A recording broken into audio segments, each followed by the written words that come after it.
Et de retour pour cette Home Story Cup où voilà, malheureusement les Français jouent. Les Français ont également tendance à perdre. Aujourd'hui. Ouais, aujourd'hui. On est entièrement d'accord. Hein. Hier, c'était la gloire. Hier, on a fait 3 premières places. Mais c'est aussi hier, on a lancé finalement les joueurs en forme du moment, en fait, tout simplement. Au-delà des noms, Firecake, Daichi, Petit Drogo. Si tu suis un peu le ladder, si tu suis ce qui se passe sur la scène européenne, tu sais qu'ils sont en forme.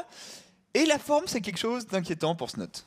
Oui, parce qu'il y a eu la petite victoire effectivement en GPL. Enfin voilà, on va présenter les joueurs. Ici, en haut à droite, du coup, voilà, vainqueur en GPL. Mais malheureusement, pour l'instant, c'est bien tout sur Legacy of the Void. C'est juste de Snooté. Et face à lui, du coup, énorme inconnu sur Legacy of the Void. Très talentueux, très jeune, allemand. Kung Fu Panda. Je vais essayer de pas trop dire Kung Fu Panda, mais c'est extrêmement dur de ne pas le dire. Kung Fu Panda. Yeah. Vas-y, notez la GPL du coup. Mon yes, voilà, donc Snut a gagné la GPL, c'était un peu la hype et tout, mais au final, c'est vrai que le niveau il était très faible quand même, faut le dire. C'est un tournoi de la hype, mais pas forcément monstrueux. Donc oui, victoire, mais quand on voit tout ce qu'il fait à côté, et même ses games au niveau du style de jeu et tout, c'était pas ouf. Moi, j'en reviens toujours au Nation War, parce qu'en fait, il n'y a pas eu tant de gros tournois que ça, donc les Nation Wars sont un peu une exception sur cette fin d'année. Blai contre Snoot, c'était infâme. Attends, il y a eu Nice contre Snoot. Ouais, non mais en fait, va falloir dire, la GPL c'est probablement le tournoi avec énormément de hype sur les noms et très très peu de skill au final. Quand tu regardes Flash, c'est à la retraite. Ouais. Yasonu, je suis pas convaincu qu'il soit meilleur que les 3 chinois, il est probablement un des meilleurs joueurs. Bah Snot, à part la GPL, il arrive à rien. Ouais. Et en plus de ça, on a un Lilbo qui a battu Jaedong. Je suis désolé, mais c'est pas un bon indicateur pour Jaedong au vu du niveau actuel de Lilbo. Ouais. Après, les deux semblaient être un peu dans l'inconnu. En tout cas, ici, on a eu une poule quand même rapide derrière avec transition double hatch. Je trouve ça toujours sympa parce que Nexus First c'est quand même très populaire, donc on en abuse ici. Et en théorie, tu assures un minimum de dommages, pas que tu vas en sortir devant systématiquement, mais voilà, on voit bien qu'ici il y a 3 hatches qui sont balancés, le gars il est en train de taquiner avec les Zerglings, t'as déjà tué une forge. Bonne micro du Zélote, mais je pense qu'on va être d'accord que là il est ultra devant. Genre, on mine un gaz, mais on n'a pas de cyber. Yes, oh là. Ouais. Genre, en fait, Snut va finir sa 3ème match avant le cyber de son adversaire. Yes.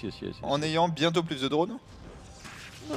Et le minerai c'est bien, mais t'es pas Terran Kung Fu Panda. C'est-à-dire, quand t'es Terran, t'as plein de minerais, grosso modo, tu poses un 3ème CC, et ça compense. Quand t'es Protoss, ben tu fais des probes. Ouais, voilà, c'est ça. Tu fais des petites probes tranquillement, on a les double gates derrière, pas pour forcément aller contre-attaquer de suite puisqu'on a que du Zélote, il va falloir en cracher de l'adepte, une sonde qui est coincée, cachée, peut-être bien derrière. La sonde qui vole. Je suis là, ils ne passeront pas. Please. Là t'as le ballon, ok, merci, je prends l'autoroute. Voilà. Donc Gandalf était un peu plus malin. Yep. Donc, on a les petits Zerglings, voilà, qui se carapatent toujours dans cette base, sortie ou pas. On va attendre jusqu'au dernier moment, prendre les infos de toute façon. Putain, il va aller gratter. Oh non. C'est pas obligatoire ça pour Gongwanda de perdre cette sonde. Attends, la deuxième. Ok, elle s'est pas fait séquestrer. Non. Effectivement, c'est pas obligatoire. Double adepte qui a été envoyé. Oh, mais le Warbrigade. Tellement tard. C'est ça, le Wargate il est complètement à la rue, donc t'as aucun potentiel offensif réel. Alors que normalement le Wargate il fait un minimum peur au Zerg parce qu'il est couplé en général avec le prisme transfert, et là tout de suite il y a un petit quelque chose à faire. C'est ça, là tu le sais pas, mais peut-être qu'il y a cette gate. Quelque part. Oui, non mais c'est ça, complètement. Donc t'es obligé un minimum d'avoir de la pop, parce que quand ça peut arriver de suite dans ta base, tu décèdes d'instant, donc t'es toujours obligé de prévoir un minimum. Les shades traversent bien les unités, on est d'accord. Hein. Ah, il y a que les bâtiments que ça ne traverse pas. Ouais.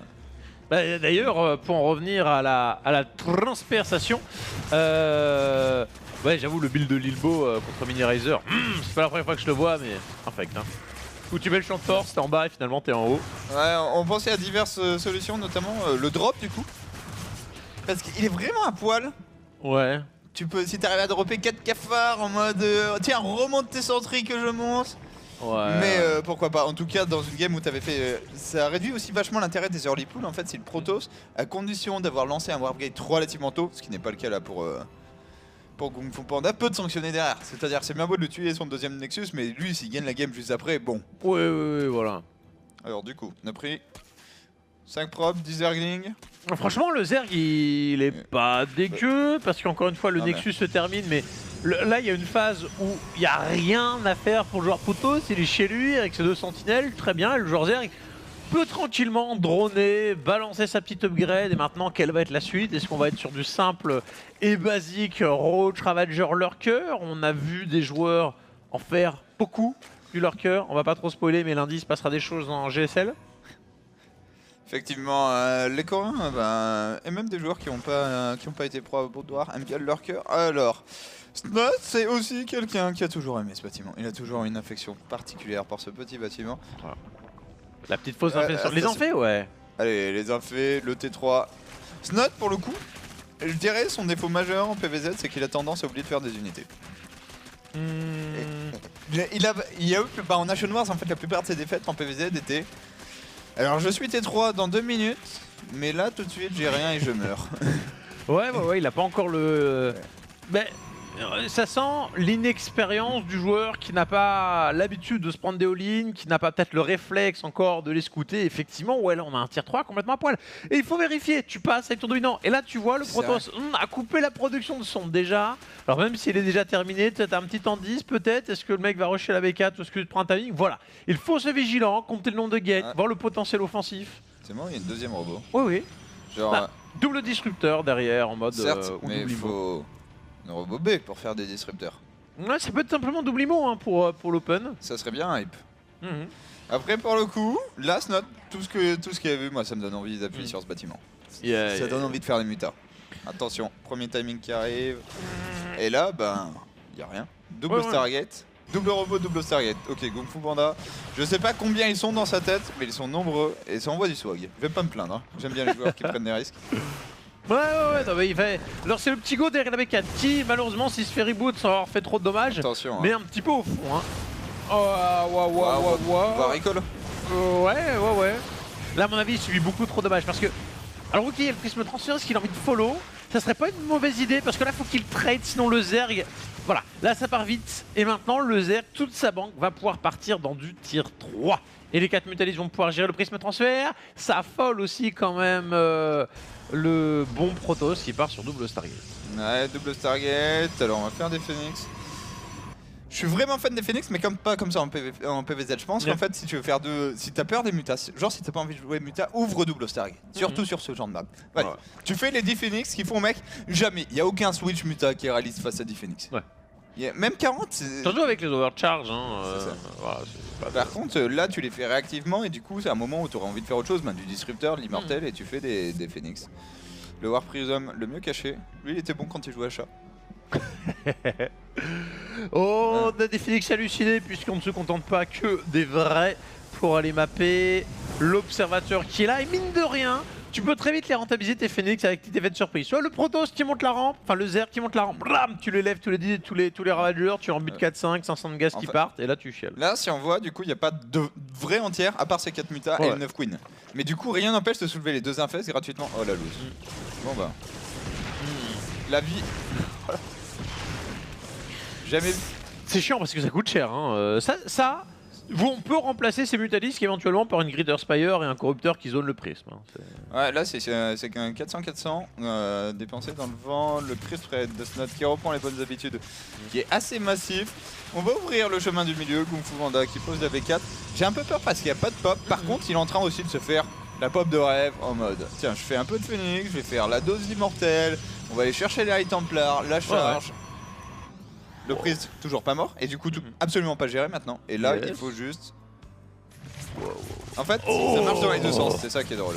Insane. La dose de Queen, va y en avoir de la transfusion. Ouais. Et là les Queens sont absolument immobiles. Mais quelle est la meilleure arme contre? Ça reste 100% le disrupteur. Elles sont empâtées, t'as de la WOD, de malade mental. Parce que là, par chance, on n'a pas de vipère. Parce qu'avec une vipère, autant de transfuse, les immortels les immortels ne meurent jamais. Mais là, la SimCity est très bonne. Ça, c'est un truc où pour moi, tu t'en pas avec immortel. On va voir si c'est le cas. Très bon fungal. Le problème, c'est que le fungal, il fait pas vraiment de dommages. Non. Ouais, non, mais là, il va claquer toute son énergie.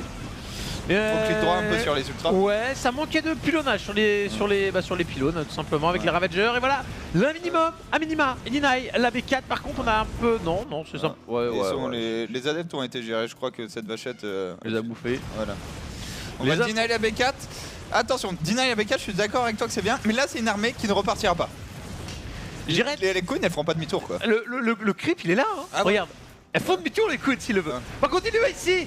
Waouh, il est trop tueux, c'est multi. Il en perd 2, il en perd 3. Il veut aller trop vite, Snoot. Est-ce que c'est bien pour lui? Alors, il fait demi-tour maintenant, mais pour le prix des 2 ultras, ce n'était pas war, sachant que derrière, il pouvait faire comme il le fait à l'heure actuelle à Greater Spire. Ah, mais c'est bon, je suis content de. Certes, le creep était pas loin, mais la queen, c'est vraiment lent. Et là, en fait, il les focus une par une. Par contre, est-ce qu'il y a quelque chose contre ce masse de Zergling, de Crackling, pour être précis? Il y a absolument rien. Et ça, les Imo et les Stalkers vont pas aimer. Il ne s'en sert à mon avis que pour temporiser, hein. Mine de rien, le shield des immortels, tant qu'il est actif, les Zerglings ne font pas grand chose contre. Donc là, quand même, il y a eu un trade, et je pense que c'est volontaire de la part de Snoot. Tu trades, tu forces le mec à jusqu'au bout investir dans l'anti-ultra et tu le fumes avec des Broodlords. Ouais, le problème c'est, je crois que Kung Fu Panda il est en train de faire un assez bon call. Yes, c'est-à-dire traverser et tenter de tuer. Ouais, dommage. Parce que la possibilité était réelle. Bah, je pense que là, la meilleure option que tu as en proto, c'est tu poses B4 et tu all-in. Enfin, si le joueur Zerg est bon, tu poses B4, tu all-in, donc tu te prends run by Zerglin, t'as plus de B4, donc tu all-in vraiment. Voilà. Donc tu all-in vraiment comme un porc, mais voilà, il veut relancer la macro game, il a pas le setup pour. Mais ce qui le sauve, toutefois, c'est que Snoot t'as pas lancé B5. Il y avait aucune raison de pas le faire. Ouais, cela. Et là, on est au courant qu'il n'y a pas B5. Ah ouais. Et mine de rien, la Kung Fu Panda, en fait, il voit pas de B5. Il va même réussir à prendre l'info des Broodlords. Bah écoute, tu vois, cette compo, ça c'est du Broodlord que tu gères Void Ray. Par contre, t'annules très vite les Phoenix. Et tu fais des Void Ray. Ouais. Là, tu fais. Ou alors tu casses les over. Ouais. Disrupteur. Disrupteur, c'est un concept, hein, parce que. Ok, et Fleet Beacon, j'aurais bien fait vraiment les Void Ray de l'urgence. Genre, en fait, l'entière est tellement pourri chez Snot. C'est-à-dire que c'est 9 queens. Si t'as 4 Void Ray, t'actives le gros rayon laser, tu rases les Broodlords. Oui, tu perds tes Void Ray, mais t'as rasé les Broodlords. Et donc t'as fait le taf. Maintenant, bah voilà. S'il sort en plus 2-3 Void Ray et des tempêtes, il va se mettre bien. Et là, il peut ramasser. Faut ramasser des ravageurs quand t'es comme ça. Ouais. Il a peut-être juste pas envie de se faire prendre la croissance songique et boulette derrière. Attention, le drone.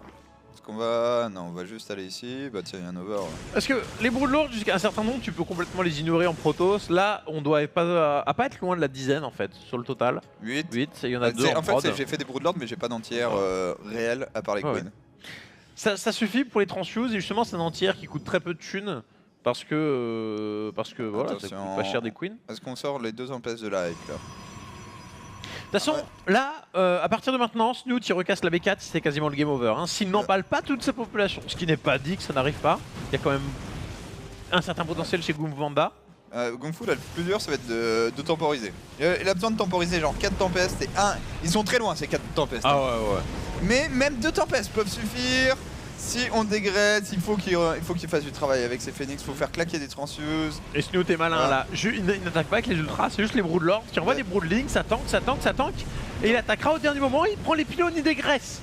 Il devrait click droit la B4 même avec ses Broodlords en fait. Ouais, tu prends les pylônes, de toute façon, le moindre kill que tu fais, c'est complètement worse. Il a le bon setup, il a la concave, comme ça il évite les problèmes d'AOE s'il y avait de la storm. Attention. Est-ce que on est parti en tout cas chez Snot, on a tout envoyé, les Zerglings, les Ultras dans la fight, le Tempest là qui est complètement perdu. On est recroquevillé dans sa ligne de minerai pour Kung Fu Panda, le Nexus qui tank mais qui ne va pas tarder à tomber. Et j'ai l'impression que ça passe pour Snot. Voilà, il y a quand même bien ce qu'il faut du côté de chez Snooté. Il a dégagé la B4, il a posé sa B5 derrière, il avait la banque, GG. Et donc, victoire de la part du joueur Zer qui... Il a fait sa petite opening agressive, ça lui permet de prendre le contrôle de la game et après il est bien. Après il est bien, il contrôle. Ouais, c'est une bonne game de Snoot où il fait son truc dans son coin. Ok, je meurs pas. Petite pression, petite harasse. Et là ensuite j'accède à mon arme. Et late game, je se roule sur la gueule. Très très bien fait de la part de Snot. Du coup, assez convaincant. Maintenant, on va voir. Hein. Toutes les maps ne sont pas les mêmes. Ceci dit, il y a un moment où les disrupteurs sont bien quand t'es pas en mode zéro charge et compagnie, parce que quand les ultras arrivent en pâté, tu balances 2-3 boulettes, blah, tu one shot, enfin pas tu one shot sur, mais t'arraches quasiment tous les HP, tu viens les finir avec les Stalker Blink, ou alors dans les queens, le pâté de queen qui galère. Tu les one-shot, elles n'ont même pas le temps de faire de transfuse. Enfin, tu les one-shot pas, mais t'en as deux. Ah bah, tu mets 2 boulettes instant et puis c'est pas comme si les queens les dodge. Hein. Ah oui, non, Non, c'est sûr que ça a peut-être manqué là des Disruptors pour un Kung Fu Panda voilà, qu'on n'avait pas encore vu. Il y a un peu d'idées, il a été mis tout de suite en difficulté par cette early pool et derrière, ça c'est. Bah, il a pas réussi à mettre en danger ce note en fait. En fait, il y a un truc qu'on voit beaucoup chez les joueurs Protoss. On l'a vu avec Showtime contre Océral où t'es contre Zer, il faut que tu fasses quelque chose. Donc, quand le mec il pose BK, tu vas vers la BK, tu grignotes et tu recall. Mais l'investissement que tu balances dans des sentinelles pour te barricader ton machin, ton bidule, te mettre derrière la BK et finalement recall. Le Zerg au final il est content parce que Tribute avec quasiment sans aucun effort, tu grattes 2-3 trucs et le mec derrière il a le tier 3 parce que tu veux pas revenir plus tard. Donc je préfère les mecs qui soit font un timing sur 3 bases en mode j'essaie de te dégager de suite, ou alors jouer avec prisme transfert, taras, mais au moins tu t'investis pas dans des sentinelles, trop de sentinelles, des machins, des bidules qui retardent ta bête de soutien robotique et tout quoi. Voilà, entièrement d'accord avec ça. Enfin, faut. L'entre-deux, c'est souvent le plus mauvais choix en fait. Quand tu prends une décision, il faut commit dessus, il faut donner les moyens dans le jeu pour que ta prise de décision. Et ça, parce que aller sur la B4 et puis recall pour forcer des unités, pas des drones, c'est le principe Wings of Liberty HOTS. Ou à la fin, en Protoss, t'as la meilleure armée. Et donc si tu gagnes du temps, t'es bien. Mais là, ce n'est pas le cas sur les Gassers of the Void. T'as de la vachette, t'as du Broodlord, ça met bien. Je pense que tu peux encore avoir la meilleure armée en Protoss. Le problème, c'est que tu peux pas camper sur 3 ou 4 bases pour l'avoir. Yep, c'est-à-dire que l'armée ultime, genre, en gros, Immortel, Archon, Tempest. Attends, carrière. Ok, ou full carrière. Mais non, mais voilà. Oui, non, mais je vois ce que tu veux dire. Ce genre de compos, yes. Elles sont très dures à avoir sur LOTV parce que tu dois prendre des bases constamment. Là où avant, bah, tu voyais classique, en gros, poser sa B4. Il attendait 20 minutes, il avait gagné. Yes. Sur LOTV, ça marche plus ça. Oui. Et du coup, pour le coup, Kung Fu Panda était très bon à ça aussi. Hein. Prendre, ok, j'ai 3 bases, je te mets une petite pression, j'attends, je regarde ce que tu fais, j'envoie des phénix hallucinés, ultra, j'ajoute les immortels. Ah, tu commences à poser une crater ailleurs, laisse-moi sortir les tempestes. C'est bon, t'as perdu, tu peux sortir. Ce n'est plus le cas, ce n'est plus le cas.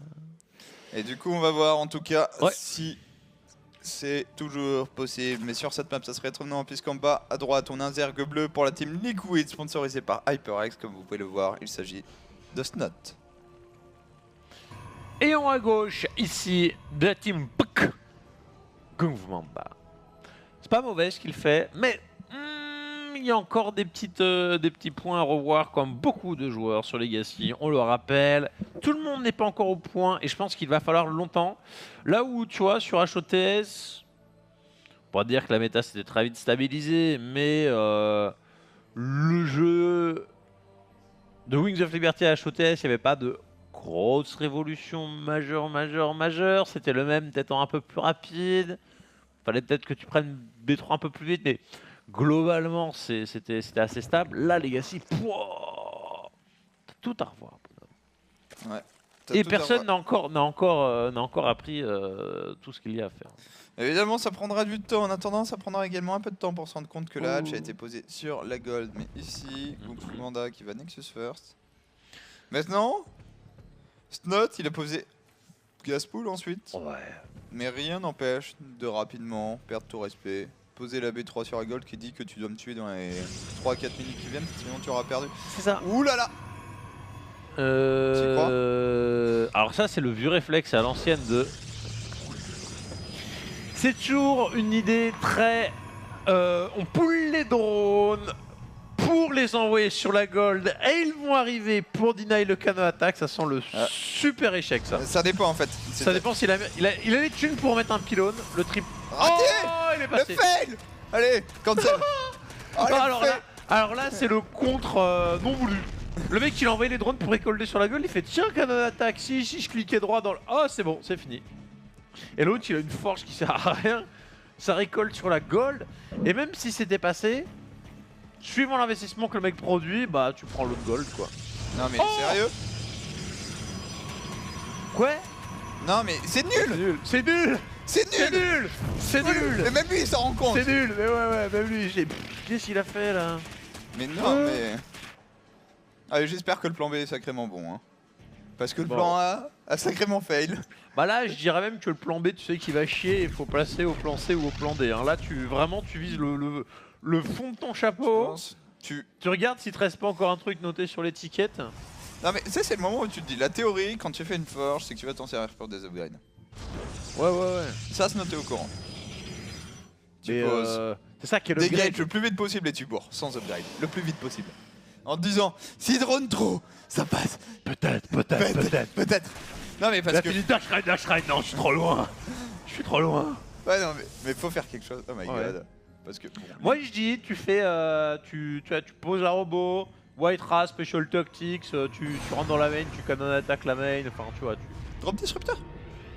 Ah mais là t'es trop le mec il aura déjà le temps de poser les golds au milieu de la map quoi. Oh en plus il va jouer agressif quoi. Ah bah... Snoot va lui laisser aucune chance. Jouer agressif, ok, il y a quand même la deuxième goal. J'allais dire attaquer. Il y a toujours une forge là-bas. La seule utilité de cette forge pour l'instant, ce serait de faire des canons. Chez soi. Oui mais... Moi, en tant que Zerg, je vois des canons d'attaque, j'ai des Ravagers. Comment est-ce que je le vis? Bien. Tant qu'il y a une gold et un peu de thune, c'est du free kill. Le canon il bouge pas. Ce qui m'emmerde c'est de voir des stalkers qui vont bouger ou un disrupteur. Le canon t'es là. Alors, en attendant... Je vais te pilon. Enfin tout dépend en fait du niveau de all-in. Si t'es 100% all-in c'est sûr des canons à photon c'est Ah all. mais c'est bon. Ça c'est pas très respectueux. On en discute. Ouais, pas de deny le mot. J'avoue. Attends, il y en a un autre qui arrive ou pas? Ah ok, les ravageurs sont là. Mine de rien, c'est qu'enlever ça à la Queen, ça va simplifier la tâche de cet oracle. Ouais. Ceci dit. Ok, le duel au sommet. Je crois que le Mothership il gagne pour moi. Ah non, c'est la Queen qui gagne. Ouais, enfin, ok. This is Là il y a eu triche. the end. En fait la Queen elle gagne de 2 coups par rapport au DSR. Allez, on a donc là on est en train de bourrer. Canon attaque il n'est pas pour l'instant. Là tu peux faire une build qui avec les dommages de zone toucherait tous les bâtiments. La technique c'était de toucher effectivement tous les bâtiments par là. La pratique c'est qu'il n'y a pas d'unité en face. Et qu'on s'en fout. C'est ça, on s'en fout. Oh my god. On s'en fout. Oh là. Cette détresse, le mec il a gâché de l'énergie en fait. Attends, on admire. Ouais. Et là tu kills des drones, t'es tellement content. Ah là. Alors là il va l'aura. Meanwhile, de l'autre côté de la map. Bonne anticipation, ça suffira pas. Oh ouais. Bah là il va y avoir beaucoup trop de zergling, hein. Ça va run by, ça va bourrer. Ça va Yogo, t'es au courant qu'un run by ça passe à côté de l'armée? Ça rentre tout droit dans la V2. Ça clique là, bordel de nouilles. Tu le dégages. Ouais, et là... Tu le dégages, Goumvanda. Alors là je suis un peu déçu parce que Goumvanda, j'attendais... Il nous a fait rêver sur la fin d'HOTS, là malheureusement Snoot. Mais c'est bien, ça donnera un bon match avec Stefano. GG. Voilà. Bon. Ça c'est fait. Meilleur match de la journée. Incroyable. Sans nul doute. Franchement, un des plus beaux canons rush depuis longtemps. Non mais où t'as les drones qui arrivent pour juste pour éliminer, puis là, le timing est parfait pour défendre le canon d'attaque. En plus, le pire c'est que, enfin je pense que... Il n'y a même pas un spot à canon en fait. Bah si, avec 3 pylônes il y est. Tu fais 3 pylônes, un canon. Ouais, mais tu fais tes pylônes. Il a pas mis le pylône. Tu fais les pylônes tout de suite. Ouais. Genre les 3 tu les fais tout de suite et là on voit Snot et Kung Fu Panda à côté. Kung Fu Panda, je peux faire un garde de l'ordi, faut que je fasse un ladder là. Et Snot qui il y a MMA. Mais Snot, ça croustille le coréen des fois chez Snot, on verra. Là, oui, c'est... Ça va être je osais dire, chez les Foreigners, c'est peut-être celui qui a le plus de kills de coréens. Et je pense que c'est le cas. Ouais, parce que il y a beaucoup plus de voyagers que Stefano en fait. Stefano a eu d'énormes résultats, a stompé des corps. Ouais. Là où Snot a accumulé beaucoup de BO3 à gagner contre des corps, on pourrait voir, et effectivement on va aller voir ça très très vite et on a l'interview. Kung Fu is greedy or? Yeah, I played him in the ladder game, and he went for Nexus first, but didn't scout. So I got a bit unlucky that he scouted, but I just gambled. So would you make more links if he didn't scout, or just 6? Yeah, if he didn't scout me, I probably would make like 10 links or so. Oh, yeah. But now I stick to 6. Yeah. You got a lot done with the Lynx because I think Sorry? you got a lot done with the Lynx. Yeah. Even though I feel like he started- overreacted. I think he underreacted. Yeah, exactly. Underreacted? Yeah. Seriously? He had to make Forge. But not he, Gate. his wall off was really messed up, like the forge and everything. Yeah, but he should have started with the Forge. He went Gate Forge. Okay. Yeah. It Yeah. seemed late. Yeah, it was a bit of a mistake by him, I believe. And after that, you just played very solid that game. Yeah, thanks. I was a bit concerned when I attacked because I feel like the engagement went really badly, like the first engagement. And I was afraid he would be able to counter, but afterwards he was like... I played him with the Broodlord thing on ladder and it worked out well, so I just did what I did on ladder to him and it worked, so... En gros, le mec, il a déjà practice sur ladder et il a fait la même. After early pull. Yeah, Yeah, it felt like it. He didn't have as much stuff as he usually does. yeah, definitely. You stopped his push to the forward base very easily, and from there on, like even your first attack wasn't great, but you did kill his forward base, and he didn't really have anything left. T-shirt de Yeah. Dresden. He was constantly scared of Muras as well. Yeah, I was macroing a little bit badly. Like I only had one Ravager. Like usually I would want to have like 4 Ravagers maybe to stop this sentry move out. But it still worked out. I feel like he could have sticked around a little bit longer, but he started losing sentries, so I guess it worked out. Do you think you got a little bit lucky in the second game with the drone transfer? Like he was trying to cannon rush? I don't think cannon rushing is very good. Like the drone transfer is going to happen anyway, so Yeah, that's so what I thought. if you want a cannon rush, like it felt like that also hits very late. Like it has to come a lot sooner, I feel. Yeah, because he went Nexus first into Forge. Maybe Yeah. maybe Gate first even. It was I like I think it if you was go Gate Nexus, Forge, it's cool, Gate, but if and you then don't, Forge. then Yeah. I don't think a reactive cannon rush like this is good if it hits this late. Like it should have been a lot sooner. yeah, and also he missed his second pylon, no, his third pylon. Like yeah. your drone. Yeah, blocked yeah, it. yeah. So that was a Yeah, the bit drones got unfortunate. lucky and snuck in, so he was quite screwed from that point. And then after that you went Ravager rush. Well, why exactly? It was because I felt like I was a bit ahead, and I knew that I could send one queen forward from the gold base. Like it's really far out on the map, so I knew that it could walk over slowly. And a lot of Protoss players don't expect this one queen, so I knew that he would be behind from the failed cannon rush, so maybe I could put some pressure on the wall. But then I got a snipe on the mothership core, and I was like, well, okay. I Rip. can win now. Yeah. Yeah. Yeah, so you know, it's a bit of an a move that Protoss players don't expect. Like I was able to aggro the mothership core, and he didn't react quickly enough and just died. Okay. Yeah, like it was a very short series. Congratulations once again. Yeah, thanks. You'll be playing against MMA next. And any thoughts on this? How's your CVT in general? Yeah, I'm not sure how good MMA is right now. Like I heard he was laddering and was doing quite well, so I'm not entirely sure. But I feel like my CVT is decent. But I always say that, and then I lose to Korean Terrence, so we'll have to see. But CVT right now is one of my best matchups, so should be good. Okay, perfect. And do you guys have any more questions? No, that's fine. No. Okay, and with that we're going. Donc voilà, un Snoot qui surtout disait voilà, j'ai joué Kung Vanda en ladder, j'ai vu à peu près comment ça se passait, j'ai ajusté en fonction de là. Et c'est ça qui est marrant, et tu te dis l'intérêt quand même des game ladder où en théorie tu es censé main game ou tu joues sur un code barre.